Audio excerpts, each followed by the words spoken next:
Ingat, kalau sudah yang terjadi yang namanya asam-asaman itu gejalanya jelas, Ibu Bapak petani yang terhormat. Gejalanya itu mirip sekali dengan kresek atau hawar daun bakteri. Sangat mirip sekali.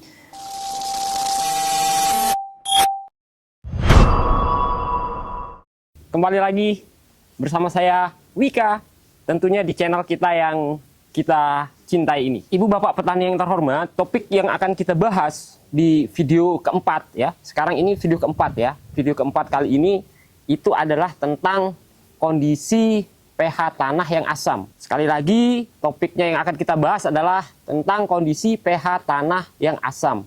Atau kalau bahasa petani secara umum di Indonesia ini, itu dikenal dengan istilah asam-asaman. Sebelum kita membahasnya lebih jauh, terlebih dahulu kita harus mengetahui apa sih yang dinamakan dengan pH tanah yang asam, seperti apa. Yang namanya pH tanah asam itu adalah indikasi keasaman yang terjadi di dalam tanah diakibatkan oleh beberapa faktor. Entah itu faktor abiotiknya, memang dari lingkungannya itu sendiri, atau juga ada campur tangan manusia sehingga membuat tanah itu menjadi asam. Kita mulai sekarang, kita mulai kupas satu-satu. Apa sih pH itu?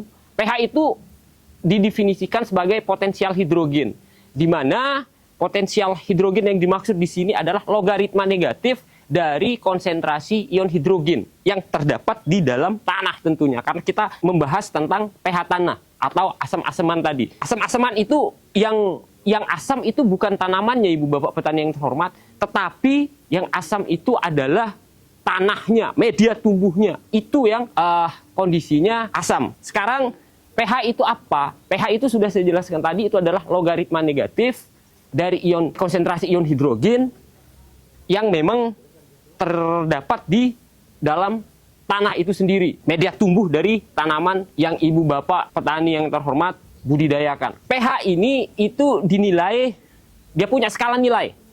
Skala nilainya itu dari 0 sampai 14, di mana angka 7 itu adalah acuannya, dia netral. Kalau kurang dari 7, itulah yang dikatakan dengan asam. Kalau dia lebih dari 7, dikatakan alkalis atau basa. Nah, ketika kita berbicara tentang asam-asaman ini, tentunya pH-nya di bawah 7. Tetapi yang ingin saya tekankan di sini kepada Ibu Bapak petani yang terhormat, bahwa nilai pH yang ideal, nilai pH tanah yang ideal untuk pertumbuhan dan perkembangan tanaman pertanian yang Ibu Bapak petani yang terhormat budidayakan, itu kisarannya adalah 6,5 sampai 7,5. Kenapa? Karena disitulah unsur-unsur atau nutrisi-nutrisi, entah itu hara makro primer, hara makro sekunder, bahkan yang mikro, unsur hara mikro, ya, bahkan yang unsur hara mikro, itu tersedia di kisaran angka pH 6,5 sampai 7,5 untuk semua jenis tanaman pertanian yang kita budidayakan. Kok bisa asam-asaman terjadi di dalam tanah itu? Sudah saya highlight di awal tadi bahwa asam-asaman itu terjadi melalui dua faktor. Yang faktor pertama itu memang dari kondisi lingkungannya itu sendiri, atau yang lebih kita kenal dengan abiotik. Dan yang kedua, ada campur tangan manusia, ada perilaku manusia sehingga membuat media tumbuh dari tanaman yang Ibu Bapak petani yang terhormat budidayakan itu menjadi asam. Tanah-tanah yang bersifat asam di dunia ini sudah ada. Dan itu didominasi oleh tanah-tanah organik. Ada 12 ordo. 12 ordo tanah itu. Mulai dari yang paling muda itu namanya entisol, entisol, terus naik ke inseptisol, naik ke vertisol, dan lain sebagainya. Pokoknya ada 12 ordo di situ, di dunia ini. Tanah mineral ini, itu komposisinya itu adalah 5% bahan organik, maksimal 5% bahan organik, ya, 45% adalah mineral, bahan mineral. Jadi tanah-tanah itu terbentuk, yang 45% itu berdasarkan hasil dekomposisi pelapukan dari batuan atau mineral. Makanya dinamakan, sementara yang 25%-nya itu berisi air dan 25%-nya itu berisi udara. Makanya di tanah itu ada yang namanya pori makro dan ada yang namanya pori mikro. Pori makro itulah yang berisi udara, dan pori mikro itulah yang berisi air. Itulah komposisi tanah-tanah mineral, dan itu sangat ideal untuk tanaman budidaya pertanian yang ibu bapak petani yang terhormat budidayakan atau usahakan tentunya. Nah, yang kedua itu adalah tanah organik. Tanah organik ini contohnya apa? Contohnya adalah tanah gambut, ibu bapak petani yang terhormat. Mungkin ibu bapak petani yang terhormat di Sumatera atau di Kalimantan sudah nggak asing yang namanya tanah gambut. Sudah nggak asing. Ini kebalikan definisinya ini adalah kebalikan dari tanah mineral. Tadi saya bilang tanah mineral itu maksimal bahan organiknya itu adalah 5% banyaknya, 45%-nya adalah mineral, 25%-nya adalah air, dan 25%-nya adalah udara. Sekali lagi, itulah tanah mineral. Sementara tanah organik ini kebalikan, di mana 5%-nya itu adalah mineral, dan 45%-nya itu adalah organik, 25%-nya air, dan 25%-nya adalah udara. Nah, jadi kebalikan antara tanah mineral dan tanah organik ini. Terbalik. Nah, sekarang pH-nya gimana? Kalau pH tanah mineral itu relatif, dia kecenderungannya itu cocok untuk budidaya tanaman pertanian. Cocok. Sangat sesuai. Rata-rata, average itu terjadi memang sangat sesuai. Jadi, sebenarnya untuk tanah mineral ini tidak ada permasalahan dengan pH. Tidak ada permasalahan dengan pH. Itu awalnya. Kalau tanah organik ini, atau tanah gambut, yang kita sebut dengan tanah gambut, itu memang dari awal, dari asalnya itu sudah bermasalah dengan pH. Karena pH tanah gambut itu sangat-sangat rendah. Bisa mencapai 4 bahkan 5 nilainya ya, skala nilainya. Bisa 4 sampai 5. Itulah pH-nya. Kalau sudah posisi 4 sampai 5, tentunya banyak dari unsur-unsur hara itu yang tidak tersedia untuk tanaman ibu bapak yang budidayakan itu bisa diserap. Bahkan ada beberapa unsur hara, terutama yang logam, seperti aluminium, magnesium, dan lain sebagainya. Pokoknya yang bentuknya logam, berubah menjadi racun. Racun untuk tanaman, meracuni tanaman ibu bapak petani yang terhormat budidayakan tentunya. Ada contoh-contoh kasus tertentu yang menyerupai.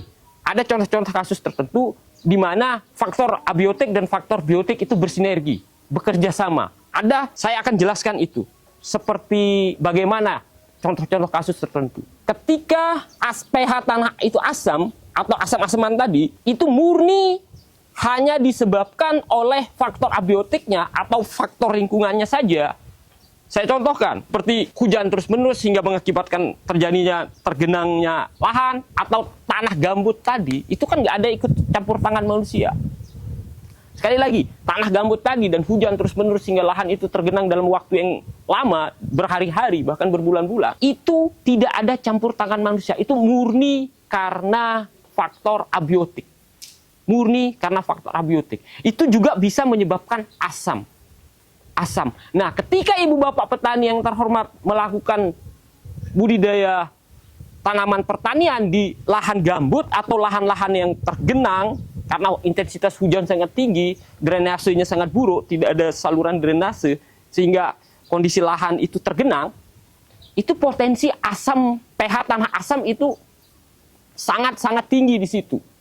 Nah, ketika ibu bapak petani yang terhormat melakukan kegiatan budidaya pertanian di situ, secara otomatis hakul yakin, ya, kalau ibu bapak petani yang terhormat tidak melakukan strategi untuk bagaimana menaikkan pH dari tanah itu, spontan saja karena tidak ada campur tangan manusia di situ, ibu bapak petani yang terhormat melakukan penanaman di situ, walaupun ibu bapak petani yang terhormat menggunakan varietas-varietas yang toleran dengan asam-asaman, tetapi tolerannya itu kan ada batasnya.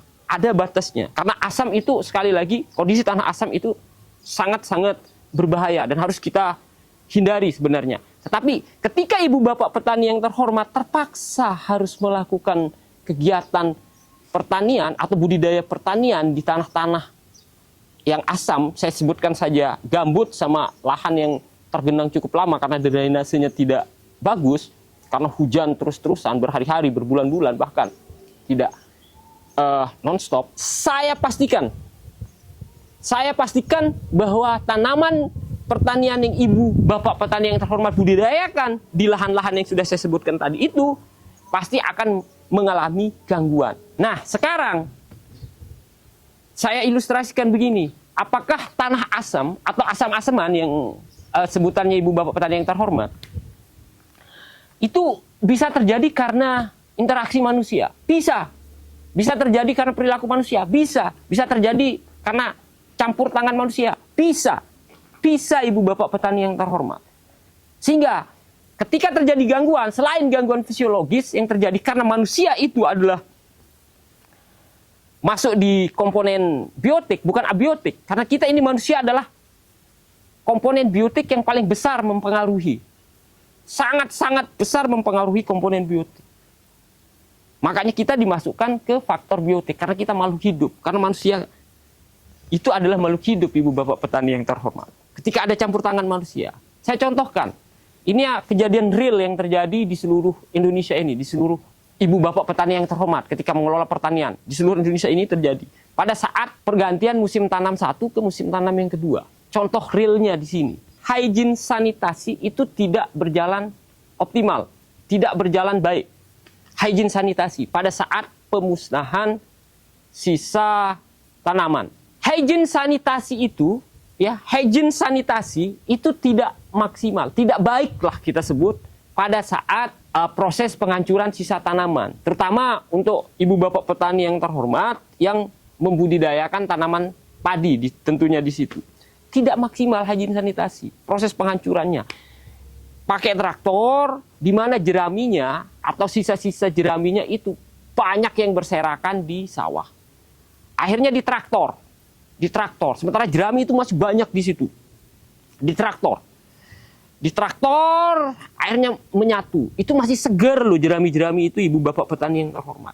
Ditambah lagi dengan alasan karena hujan sudah jarang, akhirnya lahan atau sawah yang ibu bapak petani yang terhormat miliki itu digenangi. Sehingga sisa-sisa jerami yang tadi itu masih segar karena digenangi terus tertimbun sama lumpur dan lain sebagainya. Terjadi yang namanya proses dekomposisi di situ. Alasannya kalau kita bersihkan kita nggak ada waktu. Karena ini transisi dari MT1 ke MT2. Dari musim hujan ke musim kemarau. Saya menyebutnya itu. Nah, sehingga ibu bapak petani yang terhormat itu buru-buru. Tidak mengindahkan aturan-aturan yang memang harus diterapkan di pertanian. Kita menyebutnya itu adalah GAP ya, Good Agricultural Practices. Mengindahkan itu. Sehingga terjadilah proses, ada kesalahan yang sangat fatal yang terjadi. Karena terburu-buru, waktu penanamannya akhirnya dipercepat saja. Karena kondisi air juga sangat-sangat terbatas kan, karena di beberapa daerah tertentu kondisi air sangat terbatas untuk mengejar itu. Jadi hygiene sanitasi itu nggak diindahkan lagi. Sehingga karena belum sempurnanya jerami-jerami tadi terdekomposisi, nah itu yang menyebabkan asam tanah itu menjadi asam karena aktivitasnya itu, aktivitas dari bakteri itu, bakteri anaerob itu. Jadi tidak selesai pelapukan atau dekomposisi kita sebutnya dari jerami-jerami, sisa jerami-jerami tadi di sawah itu tidak selesai, ibu bapak petani yang terhormat. Ini dikarenakan apa? Bukan hanya faktor abiotik di sini, tapi ada campur tangan manusia yang keliru di situ. Bukan saya salahkan ya, tapi kekeliruan yang terjadi karena tidak mengindahkan hygiene sanitasi, tidak memperbaiki drainase di situ karena membiarkan jerami itu tergenang, terus proses di traktornya jerami-jerami yang belum bersih di lahan tadi itu, sehingga dia menyatu sama lumpur di situ, digenangi lagi, terjadi yang namanya proses dekomposisi oleh bakteri anaerob. Hasilnya adalah asam-asam, yaitu seperti asam sulfat atau H2SO4. Yang paling parah itu adalah hasilnya adalah metana, CH4. Nah, sekarang bagaimana cara mengendalikan? Ini sepintas saya sedikit saja. Saya ulas dengan cara pengendalian. Tentunya kalau case yang pertama, kalau memang hanya faktor abiotik saja yang berperan di situ, memang sudah seperti itu, lingkungannya memang begitu, seperti tanah gambut itu. Saya sarankan ibu bapak petani yang terhormat, tanya ahli-ahli gambut di seluruh dunia ini atau di Indonesia ini. Ahli gambut itu yang paling dekat itu adalah mahasiswa mahasiswi pertanian tentunya, mahasiswa-mahasiswi pertanian yang memang fokus belajar tentang itu tanyakan tentang gambut ini, bagaimana cara mengelola gambut. Bisa saya jelaskan tapi nggak cukup waktu Ibu Bapak Petani yang terhormat. Kalau memang tertarik, silahkan komen di komentar, di next video akan kita bahas bagaimana cara mengelola gambut yang sampai saat ini dikatakan terbaik berdasarkan referensi literatur-literatur yang sudah tentunya saya pahami. Tapi yang saya tekankan di sini, yang saya tekankan adalah bagaimana cara menangani atau mengendalikan asam-asaman yang disebabkan oleh sinergitas antara faktor abiotik dan faktor biotik. Sekali lagi, disebabkan oleh sinergitas antara faktor abiotik dan faktor biotik, yaitu pada saat peralihan MT1 ke MT2 tadi. Bagaimana cara? Yang pertama tentunya harus ditunda, Ibu Bapak Petani yang terhormat. Harus ditunda penanamannya supaya tunggu dia selesai terdekomposisi sempurna. Jadi jerami-jerami itu tunggu. Yang kedua tentunya adalah perbaiki drainase. Jangan dibiarkan tergenang. Perbaiki drainasenya supaya cepat dia dibuang airnya. Jangan sampai nggak ada saluran pembuangannya. Yang ketiga, kurangi penggunaan pupuk yang kadar N-nya tinggi. Kita sebut saja urea. Kalau bisa ganti pakai ZA. Inilah cara-caranya Ibu Bapak Petani yang terhormat. Kalau bisa ganti pakai ZA. Pasti Ibu Bapak Petani yang terhormat, kenapa kok urea yang tinggi itu menyebabkan asam pada tanah? Atau pH tanah itu menjadi asam? Pasti Ibu Bapak Petani yang terhormat bertanya seperti itu. Urea itu rumus kimianya Ibu Bapak Petani yang terhormat, CONH2 dua kali atau CH4N2O. Nah ini bereaksi dengan air H2O. Air itu H2O. Produknya, hasil dari reaksi itu adalah amonium sama asam karbonat. Urea yang begitu, ada asam karbonat di situ hasilnya selain dari amonium. Ada itu yang membuatnya di asam itu karena hasilnya adalah HCO3. Jadi HCO3 itulah yang membuat asam itu tadi karena ada asam karbonat di situ. Nah, Ibu Bapak Petani yang terhormat, itu sepintas cara pengendaliannya. Kalau mau lebih jelasnya, sekali lagi, tidak hentinya saya ingatkan. Kalau mau lebih jelasnya, di kecamatan, di tempat tinggal Ibu Bapak Petani yang terhormat itu sudah ada ahlinya. Ahlinya itu sudah jelas di situ, namanya adalah pengendali organisme pengganggu tumbuhan. Itu ahlinya. Cari mereka. Sekali lagi, cari mereka. Cari mereka. Ya, cari mereka. Jadi ingat pH tanah asam atau yang Ibu Bapak Petani yang terhormat sering sebut asam-asaman itu terjadi dikarenakan dua hal. Hal yang pertama itu murni terjadi karena faktor abiotik lingkungannya. Yang kedua adalah adanya sinergitas antara faktor abiotik sama faktor biotik. Ketika pH tanah asam atau asam-asaman itu hanya terjadi karena faktor abiotik saja, ya. Karena faktor abiotik saja, makanya gangguan yang terjadi untuk tanamannya itu kita namakan gangguan fisiologis. Hanya gangguan fisiologis. Tetapi ketika yang terjadi adalah sinergitas antara faktor abiotik dan faktor biotik, makanya nama gangguan yang terjadi tentunya di tanaman yang Ibu Bapak budidayakan, Ibu Bapak Petani yang terhormat budidayakan tentunya adalah gangguan fisiologis non-patogenik. Jadi beda ya, gangguan fisiologis dan gangguan fisiologis non-patogenik. Sebelum saya tutup, ingat kalau sudah yang terjadi yang namanya asam-asaman itu gejalanya jelas, Ibu Bapak Petani yang terhormat. Gejalanya itu mirip sekali dengan kresek atau hawar daun bakteri. Sangat mirip sekali. Dari ujung daunnya mulai menguning sampai ke pangkal, ya, tapi tulang daunnya itu tetap hijau. Jadi sangat-sangat mirip sama kresek. Makanya perlu kejelian di sini. Perlu kejelian. Kalau nggak, setelah itu cabut akarnya. Nah, akarnya itu ya warnanya itu adalah coklat menyerupai besi yang terkorosi. Besi yang terkorosi itu apa? Apa ya? Besi yang terkorosi itu besi berkarat. Jadi warnanya coklat. Nah, peganglah akarnya, pasti kulit-kulit akar itu cepat terkelupas. Itu ciri-ciri dari asam-asaman ini. Ya. Jadi harus didiagnosa dengan teliti Ibu Bapak Petani yang terhormat. Nah, untuk mendiagnosa ketika Ibu Bapak Petani yang terhormat kebingungan, kesulitan, saya ingatkan lagi, cari POPT. Di situ ada POPT di tempat tinggal Ibu Bapak Petani yang terhormat. Karena POPT itu ada di setiap kecamatan. Sekali lagi, cari POPT-nya di situ. Itulah ahlinya ya, itulah ahlinya.